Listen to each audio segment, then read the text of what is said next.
FIFA বিশ্বকাপ 2026-এর group J এর প্রথম ম্যাচে আর্জেন্টিনা মুখোমুখি হবে আলজেরিয়ার বিপক্ষে, যেখানে বর্তমান বিশ্ব চ্যাম্পিয়নরা আবারও তাদের শিরোপা রক্ষার অভিযান শুরু করবে। কোচ লিওনেল স্কলোনির দল সাধারণত স্থিতিশীল কাঠামো ও কৌশলগত নমনীয়তার জন্য পরিচিত, আর এই ম্যাচেও তিনি অভিজ্ঞতা ও তরুণ শক্তি মিশেল একটি শক্তিশালী একাদশ নামানোর পরিকল্পনা আছেন বলে বিভিন্ন স্পোর্টস রিপোর্টে ধারণা দেওয়া হয়েছে।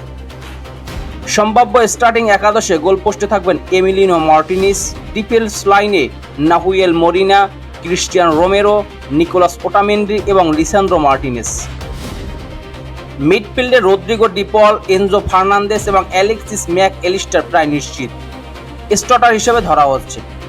আক্রমণভাগে থিয়াগো আলমাদা, লিওনেল মেসি এবং জুলিয়ান আলভারেজ অথবা লাউতারো মার্টিনেজ এই ত্রয়ী মাঠে নামতে পারে।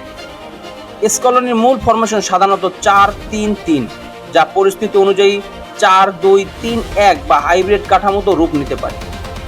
এই সিস্টেমে আর্জেন্টিনা মাঝমাঠে নিয়ন্ত্রণ ধরে রেখে ম্যাচের গতি নিয়ন্ত্রণ করে আক্রমণাত্মক হতে পারে। ট্যাকটিক্যাল দিক থেকে আর্জেন্টিনা সাধারণত পজিশন ভিত্তিক ফুটবল খেলে, যেখানে ডি পল ও এনজো ফার্নান্দেজ চাপ তৈরি করে বল রিকভারি করেন এবং ম্যাক এলিস্টার প্লে মেকিংয়ে সাহায্য করেন। মেসি এই সিস্টেমে ফ্রি রোল প্লে করেন, অর্থাৎ মাঝমাঠ ও আক্রমণের মাঝখান থেকে সুযোগ তৈরি করেন।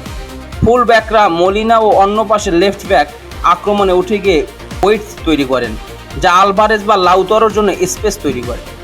অন্যদিকে আলজেরিয়া সাধারণত কাউন্টার অ্যাটাক ও দ্রুত উইং প্লে নির্ভর দল, তাই আর্জেন্টিনাকে অতিরিক্ত আক্রমণ করতে গিয়ে রক্ষণের ভারসাম্য বজায় রাখতে হবে।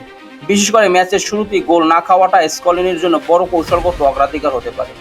সব মিলিয়ে এটি একটি হাই প্রেশার ওপেনিং ম্যাচ হতে যাচ্ছে, যেখানে আর্জেন্টিনার অভিজ্ঞতা ও ট্যাকটিক্যাল স্থিতিশীলতা বনাম আলজেরিয়ার গতি ও কাউন্টার অ্যাটাক, এই দুই ভিন্ন স্টাইলে লড়াই দেখা যাবে। খেলাধুলার সকল আপডেট সবার আগে পেতে স্পোর্টস মিডিয়ার সাথেই থাকুন।